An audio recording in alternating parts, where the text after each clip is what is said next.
berhalanya, tapi ajarannya tetap sama, mengelilingi Ka'bah. Mau dirubah gimana pun tetap mengelilingi Ka'bah. Lebih dahulu kafir Quraisy, bahkan mengatakan Allah juga kafir Quraisy lebih dahulu. Sesembahan mereka juga Allah. Jangan kalian sok-sokan, ya. Baru ini lagi sudah kujelaskan tadi, anak yang dimaksud anak rohani katanya belum dijawab. Telinganya di mana? Aduh. Kemudian kau bilang surah 6101 itu yang penting dia tidak bukan bisa begitu menjelaskannya. Kau baca 102 surah 6 100. Mereka tidak punya akal. Yang punya akal itu yang bagaimana? Ya dia tidak bisa punya anak karena gak punya istri.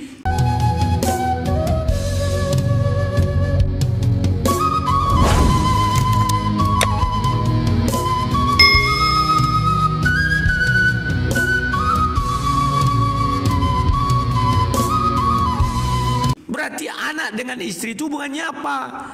Istri itu bisa punya anak karena ada suami. Itu menandakan anak biologis. Paham nggak kau Kores? Oh nggak ada istilah ada. Oke ya. Kemudian penghakiman itu, wow, penghakiman di sorga. Tahtanya di sorga, yang dihakimi di bumi. Gimana sih Kores? Dan tahta di sorga itu, penghakiman di sorga khusus untuk 144.000 orang Yahudi, 12 suku Yahudi itu. Makanya dari sorga penghakimannya. Tapi kalau penghakiman di luar Yahudi, tata anak domba akan turun. Baca aja kita Wahyu itu, kan akan turun dia. Oke. Kalau turun itu artinya dari atas. Dari atas itu di mana? Sorga. Kemudian dia untuk menghindari, dikatakannya begini. Wah itu bukan kitab biografi. Ya kau carilah. Sejuta kitab orang Islam, baik kitab hadis, Al-Quran, hadis, asbabun, kitab para ulama segala macam, tunjukkan di bawah kekaisaran siapa Isa hidup, biar kita uji. Hanya ada satu, yakni di surah 4157 yang ditafsir oleh Ibnu Katsir, bahwa Nabi Isa hidup di zaman pemerintahan Damaskus. Tahun berapa itu? Nah kalau kau bicara dongeng bagaimana itu Tat? Kau bilang agama kami dongeng. Agama kami ada. Ini kekaisaran ini lengkap, silsilah lengkap. Lah silsilah Isa aja kau nggak tahu. Terus kau aku itu bukan dongeng. Gimana sih kau Tat? Makanya aku bilang kalau diskusi jangan keluarkan pernyataan-pernyataan yang tidak penting. Selalu kuingatkan kalian itu. Oke. Poliandri, lebih adil poliandri daripada poligami. Kenapa lebih adil? Satu wanita dipuaskan oleh 10 laki-laki, tapi satu laki-laki tidak bisa memuaskan 10 wanita. Itu biar kau paham secara biologis. Secara ekonomi, satu wanita enak mendapat gaji dari 10 pria, tapi satu pria sulit memberi makan 4 wanita. Kalau bicara adil-adil, sekarang sudah teknologi bisa diuji DNA. Terus jingkrak di mana? Kalau Yesus mengajarkan nyanyi ada di mana? Kau baca di Matius 26 sebelum dia naik ke bukit itu, maka Yesus menaikkan pujian. Arti gereja apa sih Tat? Aku heran deh. Bukan gedung, tapi orangnya. Makanya aku bilang zaman Daud itu di bait Allah sudah ada paduan suara. Mereka nyanyi Daud jingkrak-jingkrak. Arti gereja itu orangnya, bukan gedungnya Tat. Aduh. Terus bicara imam, tadi kau bilang bisa kalau perempuan semua jamaahnya.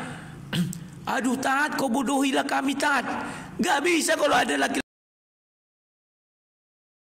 Oh, terima kasih. Pak Ustadz, saya mau tanya dulu Pak Ustadz, saya lupa. Ayatnya tadi 5 ayat ke berapa ya? 22 ya? 22. Ya. Kok lama kali nih? Oke, teman-teman kita tanggapi dulu ya apa yang menjadi pertanyaan dari Pak Ustadz Yusuf. Ini sebenarnya udah saya jelaskan nama. Dia cuma mengutip di ayat yang ke-22-nya. Sebentar ya. Hai istri, tunduklah kepada suamimu seperti kepada Tuhan. Dianggapnya laki-laki ini seperti Tuhan. Lihat ayat yang ke-23-nya. Karena istri adalah kepala istri sama seperti Kristus adalah kepala jemaat. Dialah yang menyelamatkan tubuh. Karena itu sebagaimana jemaat tunduk pada Kristus, demikian juga lah istri kepada suami dalam segala sesuatu. Ayat yang ke-25-nya jangan dilupakan. Hai suami, kasihilah istrimu sebagaimana Kristus mengasihi jemaat dan telah menyerahkannya baginya. Ya, telah menyerahkan dirinya baginya. Makanya jangan suka comot-comot ayat Alkitab. Jangan diambil cuman ayat 22, ayat 25 loh. Apa yang menjadi tugas suami? Hai suami, kasihilah istrimu sebagaimana Kristus telah mengasihi jemaat dan telah menyerahkan dirinya baginya. Itu ya Pak Ustadz, itu yang pertama. Dan yang kedua, inilah ya teman-teman ya. Kan saya bilang, diskusi-diskusi yang tidak ilmiah itulah yang menyebabkan, maksudnya gini, yang penting follower saya senang. Yang penting follower saya senang, data-data gambar pun dipakai. Data-data di luar kekristenan pun dipakai. Apakah cuma Kristen yang laki-laki bisa menikah dengan laki-laki? Saya rasa semua agama ada yang melakukan itu. Banyak oknum-oknum. Tapi itu digunakan untuk menjatuhkan iman kekristenan. Karena apa? Yang penting follower saya senang, gift saya jalan. Pak Ustadz, kalau cuma bawa-bawa data begitu Pak Ustadz, ini apa Pak Ustadz? Heboh pernikahan sesama jenis diiringi lantunan. Apa Pak Ustadz? Jeder. Tapi apakah itu saya gunakan untuk menjatuhkan iman Pak Ustadz? Tidak. Karena apa? Kita diskusi pakai data. Saya lebih baik Bang Kores, datanya tertulis jelas, bukan data gambar. Yang penting follower senang, ya kan? Nah, saya tantang Pak Ustadz. Pak Ustadz tadi bawa data, gambar. Saya tantang Pak Ustadz sekarang, kalau bisa, saya tinggalkan iman saya malam ini. Tunjukkan di dalam Alkitab kalau laki-laki boleh menikah dengan laki-laki. Di mana ayatnya? Kota Sodom dan Gomora itu dimusnahkan karena apa? Karena laki-laki dengan laki-laki. Itu makanya kalau bawa data, ayolah yang apa ya, yang sumbernya jelas, jangan data gambar ditunjukkan. Pak Ustadz, kalau bicara oknum Pak Ustadz, Islam pun ada oknum-oknum di dalamnya Pak Ustadz.